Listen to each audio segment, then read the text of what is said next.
ഇതിപ്പോൾ എല്ലാം കൊണ്ട് ലാഭമായല്ലോ അല്ലേ? എന്താണെന്നല്ലേ, ഒരു ഫ്രണ്ട്ഷിപ്പ് ഗ്യാങ്ങിൽ 2 ഫ്രണ്ട്സിൻ്റെ ബർത്ത്ഡേ ഒരേ ദിവസം വന്നാൽ നല്ല രസമാണ്. ഏകദേശം ഇവന്മാരുടെ ഗ്യാങ്ങിലെ എല്ലാവർക്കും ഞാൻ തന്നെ കേട്ടോ കേക്ക് ചെയ്യാറ്. ഏകദേശം 2 വർഷമായിട്ട് അവർ നമ്മുടെ കസ്റ്റമർ ആട്ടോ. ആൾ വേറെ ആരുമല്ല, ഞങ്ങളുടെ റിലേറ്റീവ് കൂടിയായ അക്കു കേട്ടോ വിളിച്ചിട്ട് ഓർഡർ ചെയ്യുന്നത്.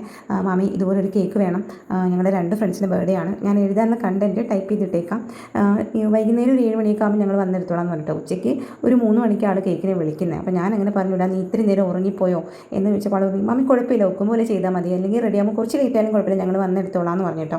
അങ്ങനെ ഓക്കെ പറഞ്ഞിട്ട് ഞാൻ പിന്നെ ചെയ്ത് കൊടുക്കാമെന്ന് പറഞ്ഞു. ഇവർ ഫ്രണ്ട്സ് തമ്മിലൊരു വൈബിന് വേണ്ടിയിട്ട് കേക്ക് മേടിച്ച് കട്ട് ചെയ്യുന്ന ആ ഒരു സന്തോഷമൊക്കെ ഭയങ്കര വലുതാട്ടോ. ഇവന്മാർ മിക്കപ്പോഴും എനിക്ക് എഴുതാൻ തന്ന കണ്ടൻറ്റിൽ എന്തെങ്കിലുമൊക്കെ ഒരു രസകരമായിട്ടുള്ളൊരു കാര്യം ഉണ്ടാവും. ഇത്തവണയും അതുപോലെ ഞാൻ പ്രതീക്ഷ നോക്കുമ്പോൾ വാട്സപ്പിനകത്ത് കണ്ടൻറ്റ് വന്നു.